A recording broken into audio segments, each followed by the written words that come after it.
Bien dans mon immeuble, avec Loiselet et Desgremont présente. Sud Radio, les incontournables de la copropriété, Thomas Binet.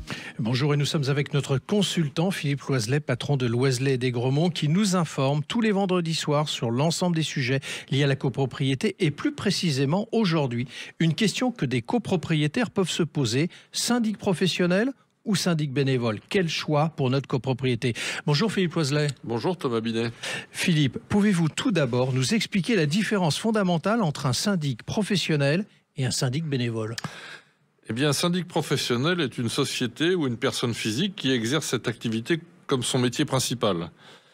Il est soumis à une réglementation stricte, doit disposer d'un diplôme et d'une carte professionnelle lui permettant d'exercer. Il doit également ne pas avoir d'antécédents judiciaires, il doit souscrire une garantie financière pour sécuriser les fonds de ses clients et être assuré au titre de sa responsabilité civile professionnelle. Le syndic bénévole, quant à lui, est un copropriétaire qui accepte d'assurer cette fonction gratuitement. Il n'est pas astreint à disposer d'une carte professionnelle, il n'a ni garantie financière ni assurance responsabilité professionnelle, mais assume les mêmes responsabilités légales. Et alors, dans quel cas est-il préférable d'opter pour un syndic professionnel ? Bien, le plus souvent, un syndic bénévole est choisi dans toutes les petites copropriétés, dans les toutes petites copropriétés, et le syndic professionnel intervient dans les plus grosses copropriétés qui, en général, ont des enjeux techniques, comptables et juridiques plus complexes. Les avantages sont nombreux: une expertise technique et juridique, des outils de gestion et une capacité à gérer des situations complexes.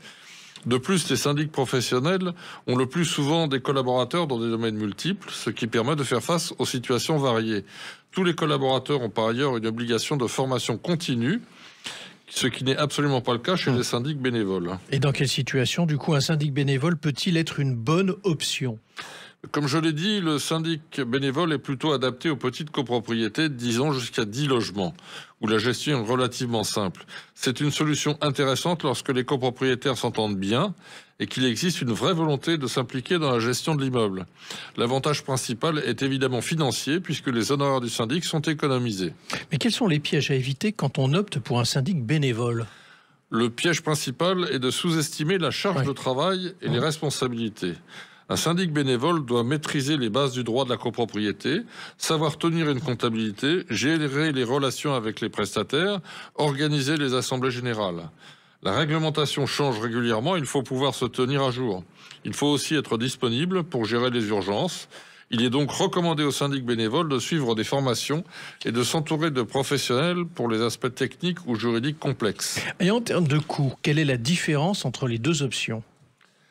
Si le syndic bénévole est gratuit, il faut néanmoins prévoir certains frais: logiciel de gestion, éventuellement expert comptable, assurance. Un syndic professionnel facture en moyenne entre 150 et 300 euros par logement et par an, selon la taille de la copropriété et les prestations incluses. Mais attention, ce qui peut sembler être une économie avec un syndic bénévole peut se transformer en surcoût si la gestion n'est pas bonne. Mais alors, quelles sont les responsabilités juridiques dans les deux cas de figure ? Les responsabilités sont strictement identiques. Qu'il soit professionnel ou bénévole, le syndic est responsable de la gestion administrative, comptable et technique de la copropriété. Il peut voir sa responsabilité civile engagée en cas de faute de gestion. La différence majeure est que le syndic professionnel dispose d'une assurance spécifique et d'une garantie financière, ce qui, en cas de problème ou de sinistre, peut s'avérer extrêmement différent pour la copropriété comme pour le syndic. Alors, quel conseil donneriez-vous à une copropriété qui hésite entre les deux options, Philippe ? Je conseille de faire un diagnostic de la situation. Taille de la copropriété, complexité technique du bâti, entente entre les copropriétaires, ce qui est très important, travaux prévisibles. Il faut aussi s'assurer qu'en cas de choix d'un syndic bénévole, celui-ci dispose du temps et des compétences nécessaires. Et un dernier mot pour conclure, Philippe.